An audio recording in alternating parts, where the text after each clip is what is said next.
Bismillahirrahmanirrahim. Assalamualaikum warahmatullahi wabarakatuh.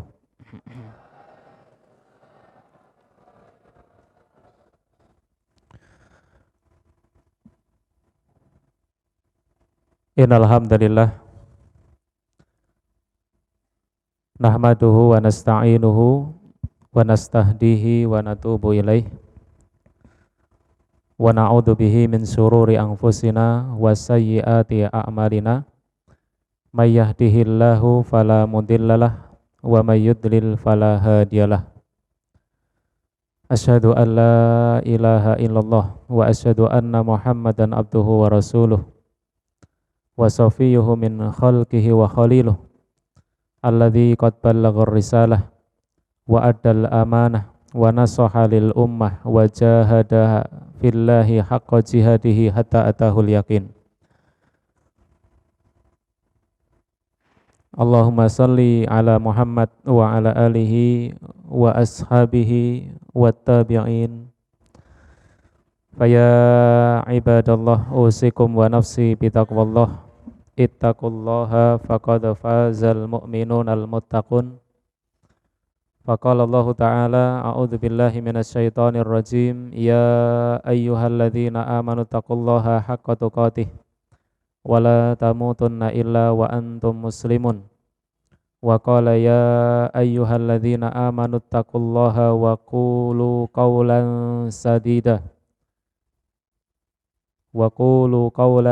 sadida yuslih lakum a'malakum wa yaghfir lakum dzunubakum wa may yuti'illaha wa rasulahu faqad faza fawzan 'azima. Summa amma ba'du, wa qala nabiyuna sallallahu alaihi wasallam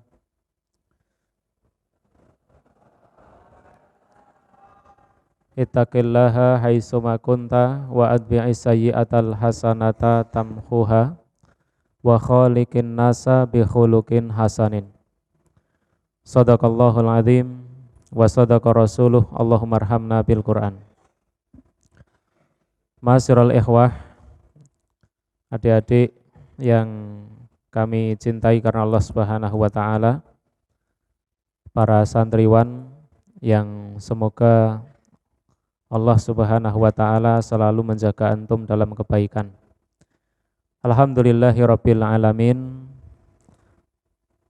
Satu kalimat yang semoga lisan kita tidak pernah berhenti, tidak pernah bosan mengucapkannya. Alhamdulillahirabbil alamin. Satu doa yang semoga telinga kita juga tidak pernah bosan mendengarkan kalimat yang satu ini. Kita bersyukur kepada Allah atas segala limpahan karunia nikmat yang Allah karuniakan kepada kita. Pada kesempatan sore hari ini, Allah berikan kemampuan kepada kita semuanya untuk menghadiri satu majelis ilmu. Yang belum sadar kalau ini majelis ilmu, semoga disadarkan oleh Allah Subhanahu wa taala. Kalau duduk dalam majelis berarti harus mendengarkan. Karena ini pengajian, majelis. Jadi tentu tidak mungkin ngobrol sendiri atau bermain sendiri. Maka yang pertama kita mengingatkan, diluruskan niatnya. Semoga antum hadir ke sini bukan gara-gara hitungan mudabir. Bukan gara-gara takut sama ustadznya yang ngisi siapa nanti tidak di absen. Bukan gara-gara yang lain. Antum hadir di sini lillah. Ingatlah sabda Nabi sallallahu alaihi wasallam, "Man salaka thariqan yaltamisu fihi ilman, sahalallahu lahu bihi thariqan ilal jannah." Orang yang berjalan menuju kepada ilmu, maka Allah akan mudahkan jalannya menuju surga.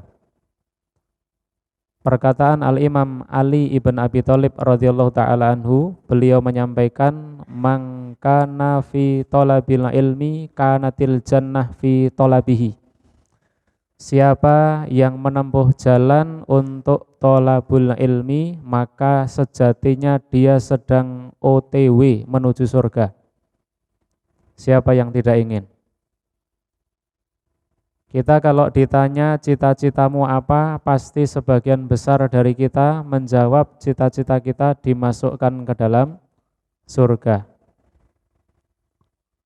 Maka jangan menjadi orang yang ketika ditanya tentang cita-cita, sebagian besar akan menjawab yang dipikirkan hanya tentang urusan dunia. Cita-citamu apa? Polisi. Cita-citamu apa? Dokter. Cita-citamu apa? Pilot. Cita-citamu apa? Penyanyi musik. La ilaha illallah. Sebagian besar dia melihat atau mengucapkan yang sekilas dia ucapkan adalah perkara-perkara keduniaan. Kalau pertanyaan itu tidak dibatasi, maka jawablah, apa cita-citamu? Masuk surga. Allahumma amin. Kalau ditanya cita-citamu di dunia, maksudnya husnul khotimah. Dah, itu tidak ada tawar. Adapun nanti kalau bertanya tentang yang lain, silahkan Anda jawab berikutnya. Orang yang menghadiri majelis ilmu, kita yang berada dalam majelis ilmu ini, seandainya kalian bisa melihat dari apa yang Allah dan Rasul-Nya janjikan dari berbagai fadilah, keutamaan dan kebaikan, maka tentu pasti kalian akan berebut untuk datang yang pertama kali. Termasuk contoh saya diundang pukul 16.30. Insya Allah mulai jam berapa? Jam 4:30. Saya jam 4:30 kurang 5 menit datang. 4:30 lebih 1 menit insya Allah saya naik ke atas sambil nunggu antum.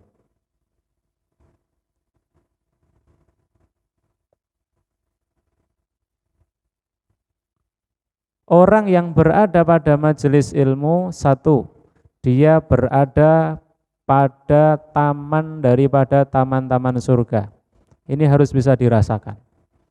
Kalau kalian mengaku orang yang beriman, rasakan setiap majelis ilmu yang begini, siapapun yang ngisi, dimanapun tempatnya, nggak harus ustadz yang terkenal, nggak harus ustadz yang kamu sukai, rasakan di situ itu adalah taman daripada taman-taman surga. Kalau kamu di sini, ya orang itu kalau di taman senang atau tidak? Senang. Orang itu kalau di tempat yang indah gembira atau tidak? Gembira. Maka siapa yang di sini sudah sadar kalau kita berada pada majelis ilmu, tapi kok hatinya susah, maka beristighfarlah kepada Allah dengan istighfar yang banyak. Barangkali banyak kotoran-kotoran yang menjadikan kita sulit untuk mendapatkan kebahagiaan dan ketenteraman. Karena Rasulullah menyampaikan yang pertama kali, ma'ijtama'a qaumun fi baitin min buyutillah, orang yang berkumpul di rumah daripada rumah-rumah Allah yaitu masjid, mengkaji 1 ayat, 2 ayat, mentadaburi makna-makna daripada ayat-ayat Al-Quran, ngaji, mengkaji tentang ilmu, khususnya adalah ilmu syar'i. Rasulullah sampaikan apa? Pasti dia diberikan 1, ketenteraman. Pasti dia diberikan ketenangan. Kalau kamu dalam majelis ilmu enggak tenang, tanyakan pada dirimu, sekotor apa hati saya? Maka harus dibersihkan. Yang kedua, ya, kalau yang hadis tadi boleh kita sebutkan, diberikan ketenangan, diberikan apa lagi? Liputi rahmat, kasih sayang Allah Subhanahu wa taala, diliputi para malaikat, kemudian nama kita disebut-sebut oleh Allah di hadapan malaikat-malaikat atau makhluknya Allah yang mulia. Nama kita diterkenalkan di langit. Enggak terkenal di dunia enggak apa-apa, tapi jangan sampai namamu tidak dikenal di langit. Saya ulang, tidak terkenal di dunia enggak apa-apa. Yang menjadi masalah kalau nama kamu tidak ada yang kenal di penduduk langit. Sehingga besok kalau kita meninggal tidak dikenal siapa ini. Jadilah orang yang namanya dikenal di langit. Adapun kalau dikenal di dunia itu ya nilai plus saja. Orang yang berada dalam majelis ilmu satu, dia berada pada taman daripada taman-taman surga. Yang kedua, orang yang berada pada majelis ilmu, orang yang sedang bertafakuh fiddin, itu berarti dia mendaftarkan diri untuk menjadi orang yang baik. Mana dalilnya? May yuridillahu bihi khairan yufaqihu fiddin. Orang kalau Allah dikehendaki menjadi orang yang baik, maka Allah akan pahamkan dalam masalah agamanya. Kira-kira ada enggak kalian terlahir langsung pinter paham agama, ada enggak? Kira-kira ada enggak ustadz-ustadzmu, siapa yang kamu anggap paling hebat, paling pinter, itu yang lahir tiba-tiba langsung pinter, ada enggak? Enggak ada. Kalau Rasulullah menyampaikan siapa yang Allah kehendaki untuk menjadi orang yang baik di mata Allah Ta'ala, maka Allah akan pahamkan dalam urusan agama.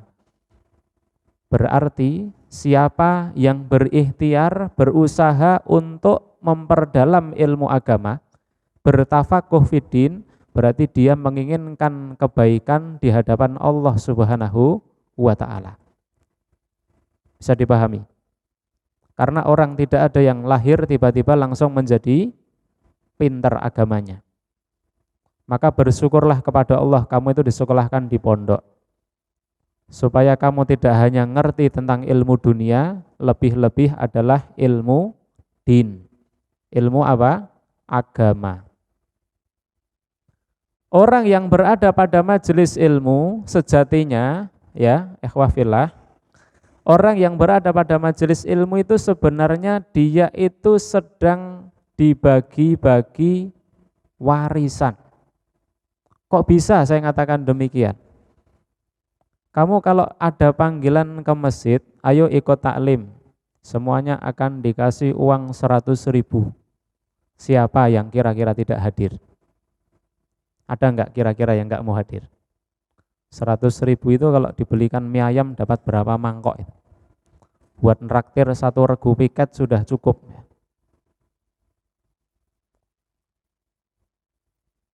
Wa innal anbiya lam yuwarrisu dinaron wala dirhaman. Para nabi dan rasul itu tidak mewariskan harta, tidak mewariskan dinar dan dirham. Kalian kalau ngerti biasanya warisan itu berupa apa? Harta benda kan? Iya kan? Kamu masih kecil loh ya, jadi nggak terlalu mikir warisan ya. Tapi nanti kalau sudah dewasa mesti mikir warisan. Karena warisan itu harta yang diberikan dan kita berharap, manusiawi. Kita pengen dikasih harta. Tapi Nabi dan Rasul itu tidak meninggalkan harta. Nabi dan Rasul itu meninggalkan apa? Wa innal ulama warasatul anbiya. Ulama itu adalah pewaris Nabi. Nabi tidak mewariskan harta benda, akan tetapi Nabi itu mewariskan ilmu. Kamu kenal baca Quran, kamu ngerti huruf hijaiyah, ya, itu warisan. Kamu ngerti apa itu iman, itu warisan. Kamu ngerti apa itu taklim, itu warisan. Kamu ngerti kenapa kok bisa duduk di sini, oh saya mau thalabul ilmi. Oh kenapa kok saya bisa semangat berthalabul ilmi, oh ada fadilah keutamaannya 1, 2, 3, 4, itu warisan. Kamu bisa sholat, dan pasti banyak lagi. Jadi kalau bisa dikatakan sebenarnya hadir kita dalam majelis ilmu itu adalah bagi-bagi apa? Warisan. Coba kalau di masjid-masjid itu pengajian-pengajian sepi itu diumumkan. Pengumuman, nanti malam ba'da isya ada bagi-bagi warisan. Setelah datang, ternyata adanya pengajian. Kalau dia marah, berarti dia orang yang nggak ngerti. Kalau dia diam saja dan faham, oh berarti dia ngaji. Berarti dia orang yang ngerti. Maksudnya bagi-bagi warisan itu adalah ada pengajian atau majelis ilmu. Tapi saya nggak tahu nanti nek mbok praktekkan di tempatmu. Pengumuman bapak-bapak, ibu-ibu nanti malam ada bagi-bagi warisan. Ternyata pengajian yang ngisi antum. nggak tahu nanti antum diapakan. Cukup dipahamkan. Untuk apa? Motivasi. Ikhwah fillah yang dirahmati Allah Subhanahu wa taala, maka sekali lagi mohon diluruskan niatnya. Antum sudah duduk di sini, niatnya jangan sampai tidak baik. Ya. Bersyukur kita kepada Allah Subhanahu wa taala. Kemudian sebagai pengingat, kita sekarang ini berada pada bulan apa? Rajab. Bukan Januari, saya tidak tanya bulan Masehi. Bulan Rajab. Bulan Rajab itu bulan apa?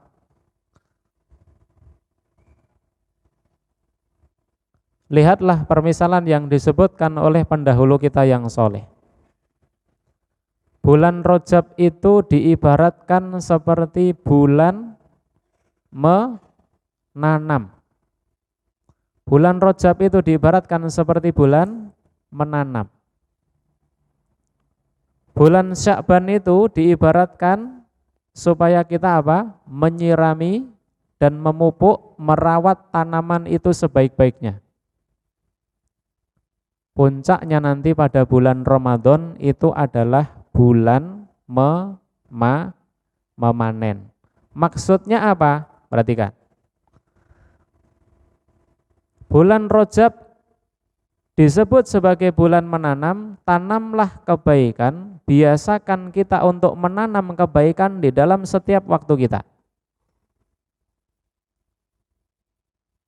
Sehingga kalau diri kita sudah terbiasa dengan kebaikan-kebaikan di waktu yang kita akan jalani, ya, maka mudah-mudahan nanti kita sudah terbiasa melakukan amal-amal kebaikan yang banyak pada bulan Sya'ban. Itu disirami terus, supaya kita istiqomah, supaya kita bisa mantap, bisa lebih banyak lagi di dalam mengamalkan amal-amal soleh. Kalau sudah amal soleh yang sudah dikerjakan secara kontinu dan istiqomah, sudah terjaga dengan baik, nanti di bulan Ramadan kamu akan panen dengan amal-amal yang banyak, kamu akan bisa memanen dengan pahala yang lebih banyak lagi. Karena bulan Ramadan itu setiap amal kebaikan tentu akan dilipat gandakan pahalanya, kebaikannya. Maka tolong ya, ini diingat menjadi motivasi, pengingat sebelum saya akan menyampaikan dari apa yang kita sampaikan pada sore hari ini. Ingatlah kalau sekarang kita sudah berada pada bulan apa? Rajab. Suara saya jelas enggak? Jelas ya? Kita berada pada bulan Rajab, setelah Rajab kita nanti ketemu bulan Sya'ban, dijaga amal solehnya yang sudah teratur bagus. Nanti di bulan Ramadan semoga amal soleh itu berbuah banyak pahalanya. Ma'asyiral ikhwah, santriwan yang dirahmati Allah Subhanahu wa taala.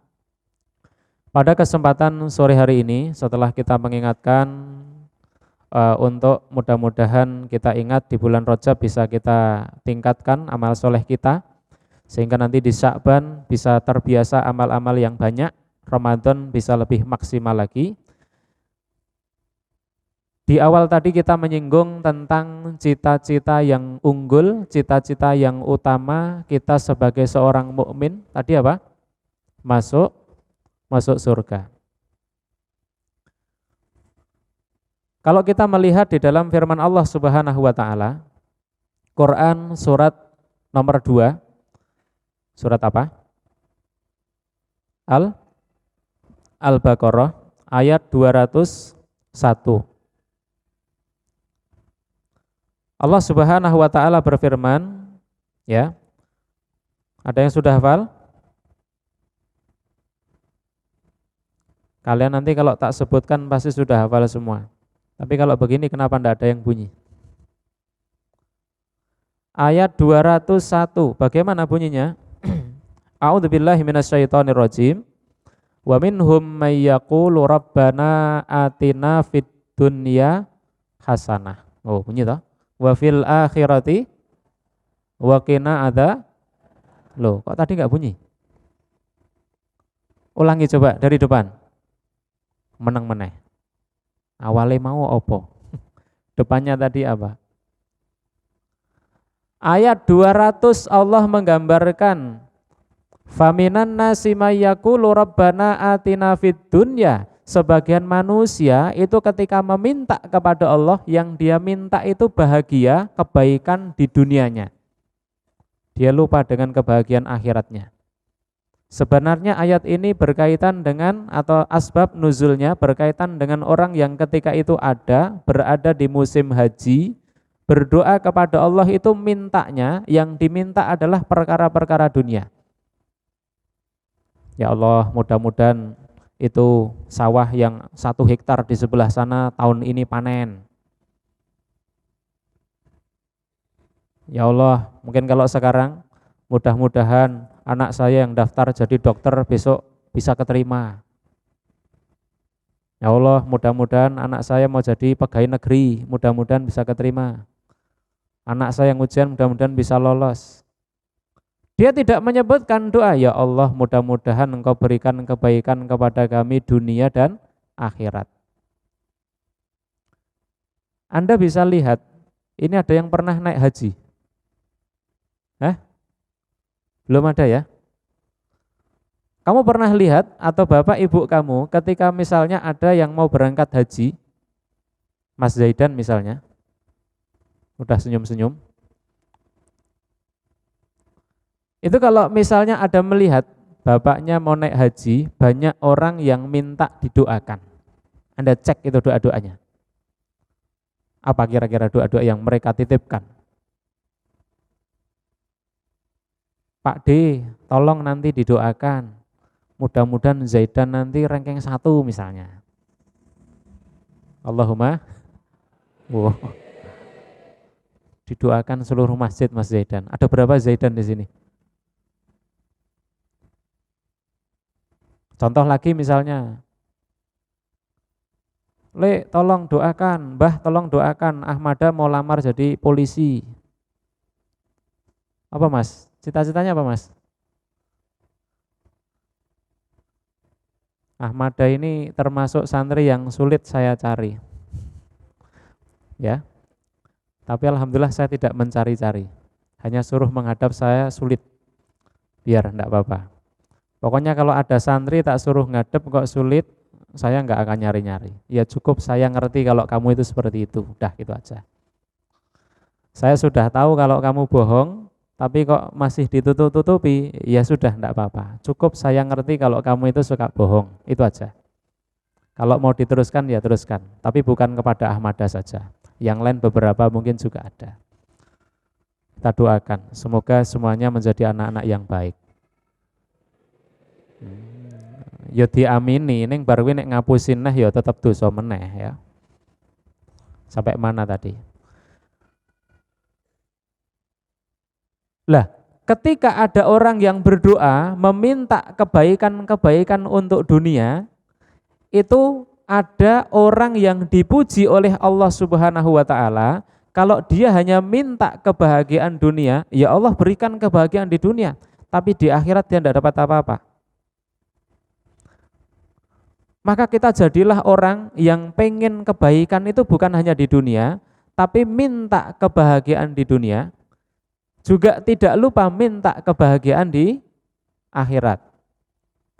Minta kebaikan di dunia, minta kebaikan di akhirat. Di antara bukti kebaikan di akhirat itu adalah wakina adzaban nar, dijauhkan dari api neraka. Kalau sudah tidak di neraka itu cuma satu pilihannya. Orang itu kalau enggak di neraka berarti besok cuma di surga. Nah, itu cita-cita tertinggi kita sebagai seorang mukmin. Kan di Quran itu ada 3. Antum mau pilih yang mana? Orang yang bahagia di dunia tapi tidak bahagia di akhirat. Gitu kan? Contohnya siapa? Contohnya siapa? Fir'aun. Ada yang cita-cita jadi Raja Fir'aun? Ada yang cita-cita jadi Raja Fir'aun? Wah, naudzubillah. Dia di dunia bahagia, berkuasa, ngapa saja bisa. Ya kan? Mau ngapa saja bisa. Mau membunuh bisa. Mau ngapa saja bisa. kekayaannya banyak, bahagia dunia. Tapi ketika di akhirat bagaimana? Allah gambarkan, jangankan di akhiratnya, di alam penantiannya saja. Perhatikan ini penting ini. Di alam penantiannya saja dia sudah diberi mimpi buruk terus oleh Allah Subhanahu wa taala. Nanti Anda bisa buka cerita ini yang Allah Subhanahu wa taala gambarkan di dalam Quran surat apa? Surat Ghafir, mana tadi malah hilang. Surat ke-40 ayat 46. Surat Ghafir, surat Al-Mu'min, surat 40 ayat 46. Jangankan kok di akhiratnya, kalau di dunianya kafir dia sebahagia apapun, waliyadzubillah, kita berlindung kepada Allah, di akhiratnya dia akan mendapat kesengsaraan. Jangankan di akhiratnya, sejak alam penantiannya saja. Di mana itu alam penantian?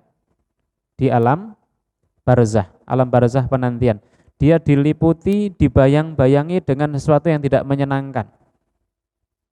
Anggaplah orang yang berada di alam kubur itu misalnya seperti tidur. Tidur, mimpi buruk, tidak pernah bangun-bangun. Gimana rasanya? Antum kalau mimpi buruk itu pengen segera bangun atau pengen dinikmati terus? Enggak mungkin Anda pengen terus, aku mau dibunuh terus. Enggak mungkin, kamu pengen bangun terus mesti. Ada orang yang nyuguhkan api kepada kamu, mimpi buruk misalnya. Kamu merasakan sakit, dikejar-kejar, kamu lari terus. Siapa yang tidak pengen bangun? Orang kalau mimpi buruk itu pasti pengen segera bangun. Kadang-kadang ada yang bisa bangun, ada yang tidak bisa. Tapi ya mudah-mudahan bangun ya, kalau nggak bisa bangun mati nanti.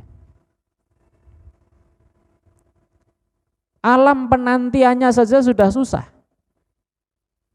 Belum lagi kita mengingat hadis Nabi Shallallahu Alaihi Wasallam, orang kalau di dunianya amalnya buruk, dia di akhiratnya akan dia di alam kuburnya, ya kan? Pernah dengar hadis? Didatangi oleh sosok yang busuk baunya, yang buruk rupanya, sampai dia tidak kenali. Dia bertanya, siapa kamu? Loh kok kamu malah tanya saya gitu ya? Kira-kira kalau kita, siapa kamu? Kamu orang buruk, busuk baumu, pergi sana. Loh kamu nggak tahu siapa saya? Saya nggak kenal kamu itu siapa. Saya adalah amalmu. Loh, temannya kayak gitu. Jadilah orang yang ketika berada di alam kubur, karena kita bercita-cita di dunia ini husnul khotimah, maka di alam kubur mudah-mudahan kita menjadi orang yang didatangi kelak nanti, yang menjadi teman kita sosok yang bagus rupanya, harum baunya. Ketika kita tidak mengenali, dia berkenalan dengan kita, siapa Anda? Loh kamu nggak kenal saya nggak kenal kamu. Atau mungkin kamu itu sosok yang dulu saya kenal, kemudian Allah baguskan rupamu sehingga saya tidak mengenalimu. Sehingga dia berkata apa? Aku adalah amalmu. Ditemani dengan sesuatu yang baik, ya kan? Ada orang yang pertama sengsara bahagia di dunia, sengsara di akhirat. Dan juga ada orang yang diberikan ujian oleh Allah Subhanahu wa taala, dia hidupnya susah di dunia, besok bahagia di akhirat. Kamu kalau suruh milih yang mana? Pilih yang pertama apa yang kedua? Yang kedua. Ya udah, kamu nanti hidupmu di dunia susah nanti. Mau sudah dikasih kata kunci di depan, pilihlah yang atina fid dunya hasanah wa fil akhirati hasanah. Minta kepada Allah Subhanahu wa taala dengan sungguh-sungguh, semoga kita di dunianya baik, di akhiratnya juga baik. Boleh tak minta gitu? Ya boleh. Masa minta, ya Allah semoga saya diberikan kebahagiaan di akhirat, saya dunianya susah nggak apa-apa ya Allah. Jangan gitu mintanya, kayak kamu kuat saja. Minta kepada Allah dengan sungguh-sungguh. Apa yang menjadi permintaan kamu dalam kebaikan, mintalah kepada Allah. Tapi jangan pernah kamu percaya diri untuk meminta tentang sesuatu yang tidak baik. Ya Allah, aku benci sama si fulan itu, ya Allah. Hancurkan hidupnya. Doa apa ini? Gara-gara apa kamu benci? Lah dia ranking 1 terus, saya nggak pernah bisa ranking 1 gara-gara dia. Ya Allah, hancur. Lah tidak boleh nih. Bisa jadi balik pada kamu nanti. Hasad itu, penyakit hati. Bersihkan. Ketika apa yang kita minta adalah perkara-perkara yang baik, mintalah kepada Allah dengan sungguh-sungguh. Jangan pernah ragu kalau Allah nanti mampu, Allah nanti mengabulkan doa saya atau tidak usah. Itu urusannya Allah Subhanahu wa taala. Yakinlah kalau kita berdoa pasti Allah akan kabulkan. Wa qala rabbukum ud'uni astajib lakum. Allah itu pasti ngabulkan doa, enggak mungkin tidak. Cuma pekabulannya itu ada beberapa macam. Satu, mungkin dikabulkan seketika itu juga, sesuai dengan permintaanmu. Yang kedua, bisa jadi Allah Subhanahu wa ta'ala akan menghindarkan sesuatu yang tidak baik yang akan menimpa antum. Yang ketiga, bisa jadi doa itu dikabulkan, belum dikabulkan karena untuk investasi kebaikan antum di akhirat nanti. Tidak mungkin Allah tidak mengabulkan doa. Allah itu yang menciptakan kita. Kita butuh apa, kita minta kepada Allah. Kalau itu memang baik, pasti diberikan. Tapi kalau belum, husnudzon sama Allah. Mungkin ini belum waktu yang tepat. Ingatlah perkataan Umar bin Khattab, saya tidak takut kalau doaku belum dikabulkan. Saya ulang. Saya tidak takut kalau doa saya belum terkabul. Yang lebih saya takutkan, yang lebih saya khawatirkan adalah kalau saya nanti berhenti berdoa kepada Allah. Loh, hebat ini. Yang saya khawatirkan adalah kalau saya menjadi orang yang tidak lagi merasa butuh kepada Allah. Ini yang lebih saya khawatirkan, kata Umar ibnul Khattab radhiyallahu ta'ala anhu. Maka jadikan itu sebagai motivasi. Maka sekali lagi, untuk berdoa kepada Allah, kalau itu adalah perkara yang baik, berdoalah dengan sungguh-sungguh kepada Allah Subhanahu wa taala dan semoga Allah akan mengabulkan dari apa yang kita minta. Ma'asyiral ikhwah yang dirahmati Allah Subhanahu wa taala, ya. Kalau di dalam hadis Nabi, bagaimana kunci untuk bisa mendapatkan bahagia di dunia dan di akhirat? Hadisnya kita sudah hafal. Nabi pernah berpesan kepada sahabat Mu'adz ibn Jabal radhiyallahu taala anhu. Apa pesan beliau? Perhatikan. Ittaqillaha haitsuma kunta. Wa atbi'is sayyi'atal hasanata tamhuha. Wa khaliqin nasa bi khuluqin hasanin. Itu kunci kebahagiaan. Satu, bertakwa kepada Allah. Wa may yattaqillaha yaj'al lahu makhraja. Orang itu kalau takwa, Allah bukakan jalan keluar. Wa yarzuqhu min haitsu la yahtasib. Orang itu kalau takwa, Allah akan berikan rezeki dari arah yang tidak dia sangka. Wa may yatawakkal 'alallahi yaj'al wa may yattaqillaha yaj'al lahu min amrihi yusra. Orang yang bertakwa kepada Allah, maka Allah akan jadikan urusannya mudah. Siapa yang tidak percaya berarti kamu tidak beriman kepada Allah. Ya kan? Dan masih banyak janji Allah Subhanahu wa taala tentang orang-orang yang bertakwa itu. Tidak hanya untuk urusan akhirat, di dunianya Allah jamin kebaikan.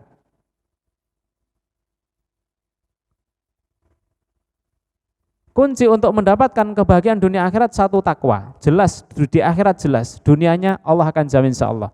Yang kedua, wa'at bi'il hasanata wa'at sayyi'atal hasanata. Kalau kamu berbuat dosa karena khilaf, maka ikutilah dengan perbuatan baik. Bertobat kepada Allah, mengiringi perbuatan jelek tadi dengan perbuatan baik, berdoa kepada Allah, beristighfar kepada Allah, semoga bisa tamhuha, bisa menghapus dosa yang telah kita kerjakan tadi. Berazam yang kuat, ya Allah mudah-mudahan saya enggak ngulangi lagi. Itu. Wa khaliqin nasa bi khuluqin hasanin. Yang ketiga apa? Dan bergaulah dengan manusia dengan pergaulan yang baik. Loh, lengkap toh ini. Orang kalau sama teman-temannya baik, teman-temannya akan baik sama kamu enggak? Baik, enggak mungkin tidak. Ustadz, saya ini merasa sudah baik, tapi teman-teman saya kok enggak baik sama saya, pasti enggak banyak yang begitu. Atau mungkin gara-gara mungkin kamu itu punya salah yang kamu tidak sadari. Maka teman boleh mengingatkan, kamu itu begini, diingatkan dengan cara yang baik. Kamu tahu enggak, kamu sudah merasa baik kok teman-teman enggak suka sama kamu. Lah kenapa toh? Kamu itu jarang mandi, baumu itu loh, misal. Oh, gara-gara itu. Ternyata gara-gara bau nggak pernah mandi misalnya ya. Lah saya sudah baik terus kok tak kasih uang saku, tak kasih jajan, tapi tak ajak makan bareng nggak mau. Lah kamu bau gitu misalnya. Dikasih tahu pelan-pelan. Jangan dikasih tahu di muka umum, nangis nanti dia. Kalau ada paling tidak banyak. Bertakwa kepada Allah, iringi perbuatan yang jelek, perbuatan dosa dengan perbuatan baik supaya perbuatan dosanya dihapus oleh Allah Subhanahu wa taala dan bergaul dengan manusia dengan pergaulan yang baik. Ini sudah waktu menunjukkan pukul 5:30 kurang 10, tapi tenang, maghribnya masih lama. Kalau kita akan kaji lebih panjang, sepertinya nanti tidak semakin melebar. Tapi nanti setelah kunci kebahagiaan dari hadis Nabi tadi, kalau ada yang menginginkan kunci kebahagiaan dunia dan akhirat di dalam Al-Quran, nanti setidaknya salah satunya bisa Anda buka Quran surat An-Nahl, surat 16 ayat 97. Saya baca singkat. Tadi kalau dari hadis ada, ya kan? Sekarang dari ayat Al-Quran.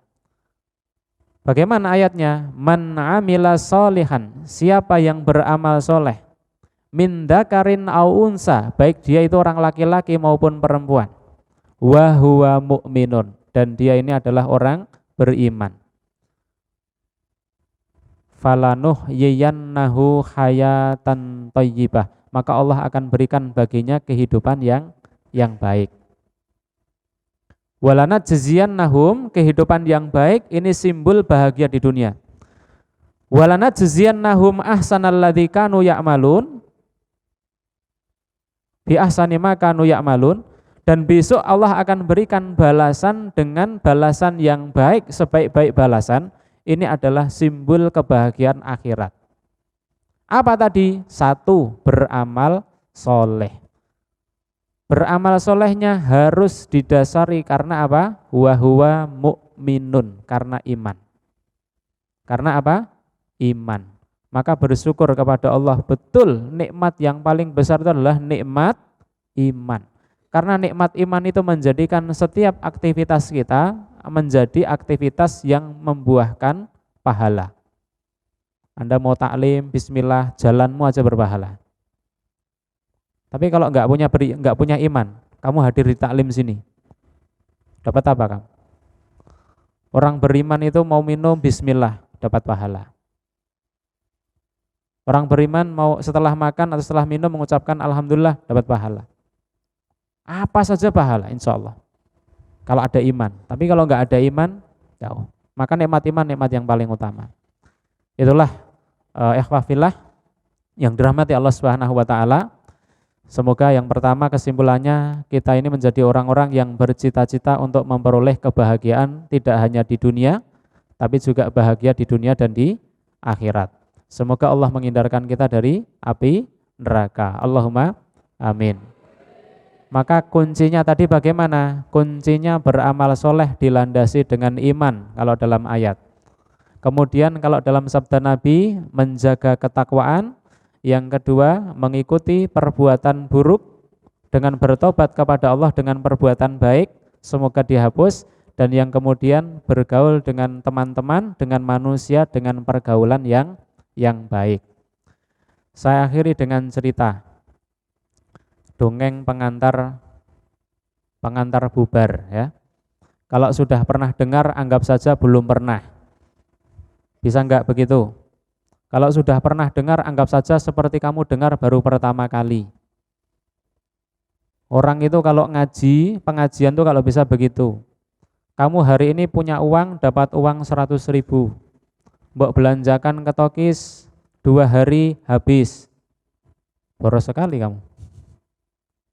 Besok ketemu uang 100.000, warnanya sama, bentuknya sama. Suka atau bosan? Yang bosan kasihkan saya. Ada yang bosan? Besok lagi ketemu uang 100.000, rupane podo, warnanya merah. Bentuknya sama, cuma kertas. Ada yang bosan? Serahkan saya. Bagus sekali kalau kamu itu senang kepada ngaji, kepada majelis ilmu, kepada Quran, kepada kebaikan-kebaikan, sebagaimana kamu itu senang kepada duit. Diulang-ulangi bentuknya sama enggak apa-apa. Kisah berasal dari Sultan Murad IV, Khalifah Turki Utsmani, tahun 1600 sekian. 1623 sampai sekian. Beliau itu punya kebiasaan. Kebiasaannya apa? Kadang-kadang beliau itu mengadakan, bahasanya kalau sekarang barangkali belusuan. Ya, malam-malam itu keliling. Supaya tidak dikenali kalau beliau ini seorang sultan, beliau tidak menggunakan pakaian kebesarannya, hanya menggunakan baju kaos biasa. Dulu belum ada HP. Jadi nggak ngerti itu sultan atau bukan, nggak ngerti. Kamu kalau tak tanya Pak Presiden itu orangnya seperti apa, tak kasih foto mesti tahu, meskipun orangnya belum pernah kamu temui. Ustadz Abdul Somad datang ke sini misalnya, lah itu di belakang, ngerti kabeh, ora enek, rasto, gini ya. Kira-kira antum ngerti nggak kalau itu Ustadz Abdul Somad? Ngerti, karena fotonya di mana-mana banyak. Kalau dulu HP belum ada, kamera belum dibangun pabriknya. Sultan Murad ketika berjalan-jalan tidak ada yang mengenali, bersama berapa pengawalnya, tiba-tiba beliau melihat, menjumpai di gorong-gorong jalan itu ada sosok yang tergeletak. Didekati kemudian digoyang-goyang. Ternyata dia sudah meninggal.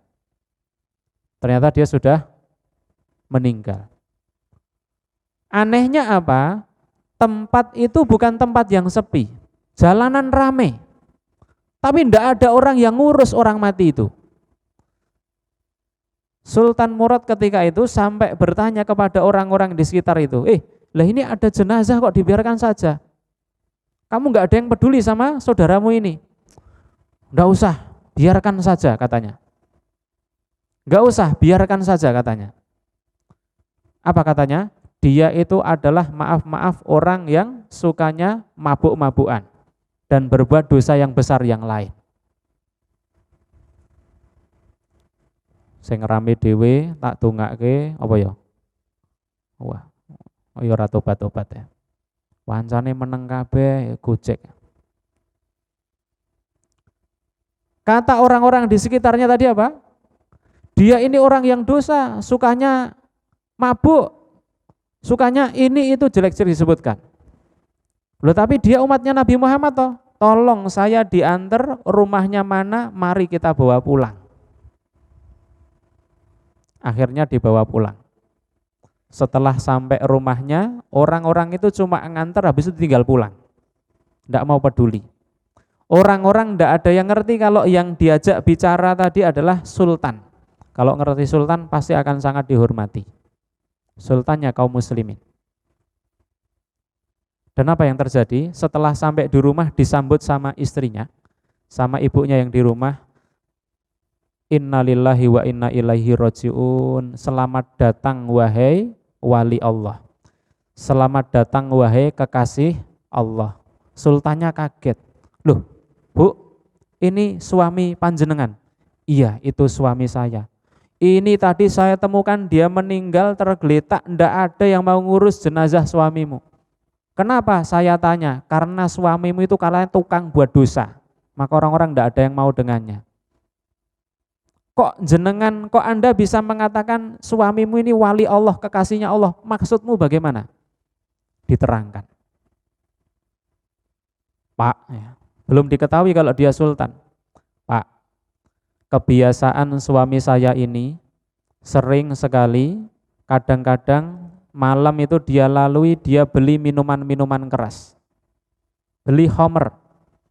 Apakah dia minum? Tidak. Dia bawa ke rumah, kemudian dia buang maaf-maaf ke kloset, ke WC. Habis itu dia mengucapkan alhamdulillah dan berkata semoga saya bisa mengurangi dosanya anak-anak muda yang pengen mabuk malam ini. Artinya kalau di warung itu jual 10 botol, dia beli 9, tinggal 1, yang 9 itu tadi dibuang.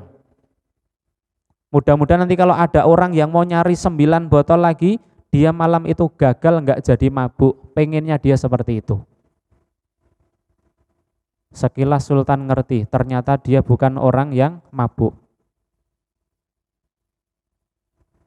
Yang kedua juga dia dikenal oleh orang-orang warga kampung kalau dia itu sering berbuat jahat. Tapi ternyata dia tidak seperti yang dipikirkan oleh orang-orang itu. Kemudian sultannya bertanya, wahai ibu, apakah ibu enggak pernah kasih tahu nanti kalau begini terus meninggalnya kayak gini, enggak ada yang ngurus? Sudah saya sampaikan Pak, katanya. Saya sudah bilang, Pak, kalau kamu nanti begini terus sembunyi-sembunyi, orang-orang ngertinya kamu itu tukang mabuk, tukang berbuat jahat, berbuat keji. Maaf, yang kedua saya tidak berani ceritakan pada antum, pezina. Tapi dia itu cuma bayar tapi enggak mau melakukan itu. Dia hanya bayar, nak, anak-anak perempuan jahat, kupu-kupu malam, waliyadzubillah, kamu sudah tak bayar, tutup pintumu. Dia memuji Allah Subhanahu wa taala, semoga malam ini yang mau ngetuk pintunya fulanah itu nanti enggak jadi, dia mau zina enggak jadi. Itulah yang dia inginkan. Orang-orang ngertinya dia itu pemabuk, jadinya pezina. Tapi ternyata apa? Enggak ada yang dia lakukan dari perbuatan yang disangka oleh orang-orang sebagian besar pada umumnya tadi. Pak, kalau kamu nanti begini terus, besok kalau mati pasti jenazahmu enggak ada yang ngurus. Gimana nanti Pak? Bapaknya yang akhirnya meninggal tadi berkata apa? Tenang saja Bu, dia tertawa. Tenang saja Bu, enggak apa-apa. Nanti yang mensalati saya, yang mengurus jenazah saya pasti adalah sultannya kaum muslimin dan para pengawalnya. Ketika ibunya bercerita seperti itu, kamu nyambung enggak ceritanya? Enggak nyambung ya? Enggak nyambung ya? Ketika sultan tadi mendengar begitu, sultannya bertakbir, Allahu Akbar. Bu, saya bersaksi kalau suami Anda ini adalah orang baik. Bu, ketahuilah saya ini adalah sultan, katanya. Ibunya semakin kaget. Kok apa yang dikatakan oleh bapaknya tadi benar? Artinya apa? Jangan pernah meremehkan kebaikan apapun. Berbuat baiklah, yang kamu anggap itu kecil, yang kamu anggap itu sesuatu yang remeh, tapi insya Allah itu adalah jelas kebaikan. Berharaplah surga kepada Allah Subhanahu wa ta'ala. Meskipun kadang-kadang orang lain tidak melihat, kerjakan saja. Ya, mudah-mudahan setiap waktu kita bisa kita isi dengan kebaikan-kebaikan, entah itu kebaikan yang kita anggap kecil, kebaikan yang kita anggap besar, mudah-mudahan diterima di sisi Allah dan menjadikan kita mendapatkan rahmat Allah dan dimasukkan ke dalam jannah surga Allah Subhanahu wa ta'ala. Aku qauli hadza wa astaghfirullah li wa lakum. Rabbana atina fid dunya hasanah wa fil akhirati hasanah wa qina adzabannar. Rabbana ighfir lana wa li ikhwanina alladzina sabaquna bil iman wa la taj'al fi qulubina ghillan lil ladzina amanu rabbana innaka raufur rahim. Saya kira cukup sekian yang kami sampaikan. Banyak salah ucap, saya mohon maaf. Apabila ada benarnya dari Allah Ta'ala, semoga bisa bermanfaat, menjadi motivasi untuk kita bersama. Aku qauli hadza wa astaghfirullah li wa lakum. Wa akhiru da'wan alhamdulillahirabbil alamin. Wassalamualaikum warahmatullahi wabarakatuh.